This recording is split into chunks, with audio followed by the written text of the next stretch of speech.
Hello students. Today's our topic is a poem. Lines from the Lay of the Last Minstrel. This poem is written by Sir Walter Scott. This poem is about patriotism and love of nation. It is a severe criticism of unpatriotic people who are just alive for self. The poet declares here that everyone should love their country and feel pride of being citizen of his own country, because of a heart without love of motherland is a dead heart, and such loveless hearts are buried, unwrapped, and unhonored. So this was the theme of poem. Now let's get started the poem. Lines from the Lay of Last Minstrel. आखिरी गवैये के नगमे के अशआर. यहाँ पर ले मतलब है नगमा, minstrel मतलब गवैया. Breather, there the man with soul so dead. कोई शख्स मुर्दा रूह के साथ रहता है. Breather मतलब यहाँ पर है रहता.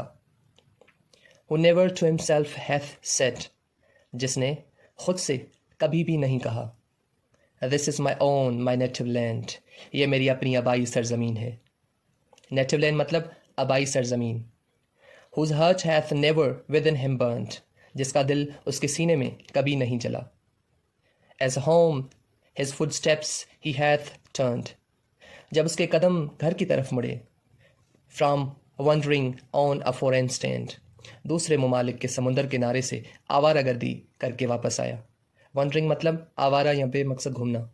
फॉरेन स्टैंड मतलब कि समुंदर का किनारा, यहाँ कहें साहिल समंदर. If such there breathe go mark him well. अगर ऐसा कोई रहता है तो जाओ और उसे ढूंढ निकालो. For him no ministerial rapture swell. जिसके लिए कोई भी गवैया अच्छे नगमे नहीं गाता. High though his titles proud his name. अगरचा उसके ओहदे ऊंचे होते हैं और उसका नाम बायस फ़ख्र होता है. Boundless his wealth as wish can claim. उसके पास बेपनाह दौलत होती है, जैसी वो ख्वाहिश करता है उतनी ही दौलत उसके पास होती है. Despite those titles power and PAF.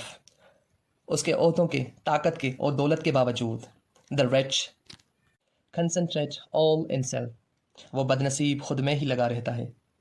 Living shall forfeit fair renown. उसकी ज़िंदगी में ही उसकी अच्छी शोहरत छिन जाती है.